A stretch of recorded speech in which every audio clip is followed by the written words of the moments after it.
Hey, I can't stop now. He said, I said, just give me some pain tablets. And he gave me some pain tablets. And he went on, and then it got worse to 4 weeks.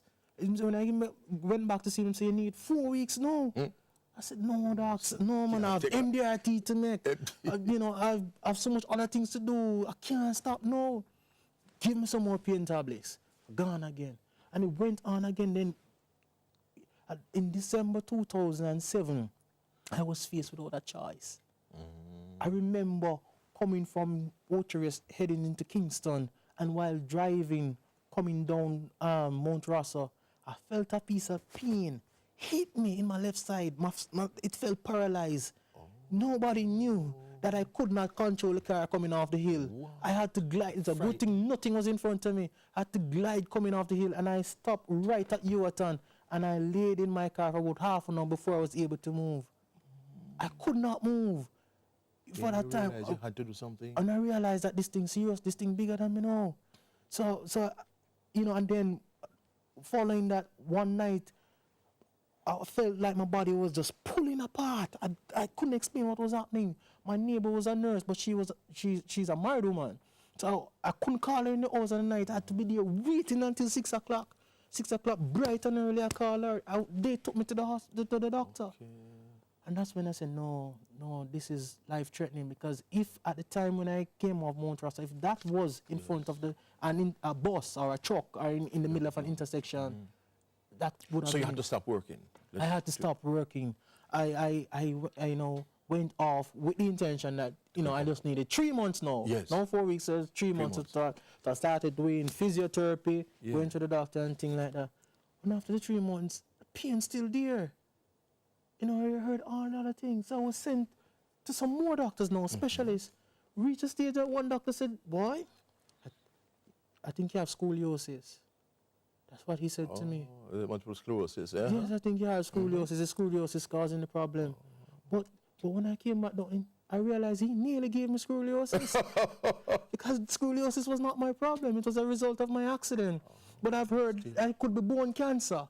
I've heard it could be pinched nerve. How many doctors and specialists you went to see? I've seen and or either consulted more than 17 doctors. I've spent nearly 2 months in Canada seeking. You went into Canada? Canada with specialists. I saw 2 doctors in Canada. One of the specialists I was seeing, as I was going there at least 3 times per week to the specialist.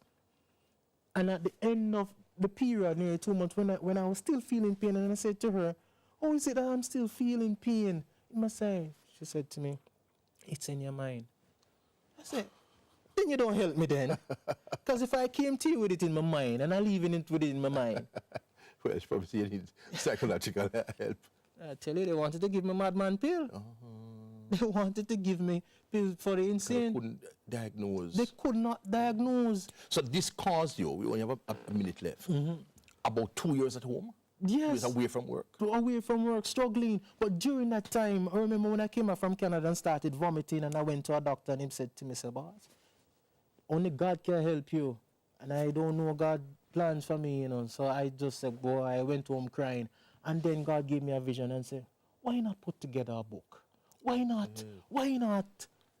Why not That's when you wrote this. Document what you have done in overcoming your accident for $1 million roundtable members? So I did that. I put together my first While book. on your bed? While on my bed.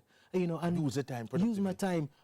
Today, I still write for. During that period, I started writing for 2 online magazines, Under 30 CEOs out of the US, and on Night Vision Contact here in Jamaica. Start writing for those magazines while on my bed. Yes. I've started research work again, even with the Tax Audit and Assessment Department, which have developed a relationship, looking to introduce some new ideas into Jamaica.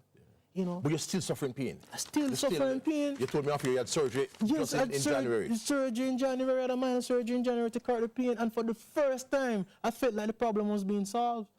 But even now, I can't drive for too long. I can't sit up for too long. I can't stand up for too long. Still, an accident. I'm told I have to come back again in another 2 months. But you still have faith. We're out of time. God. You're not giving up. Can't give up.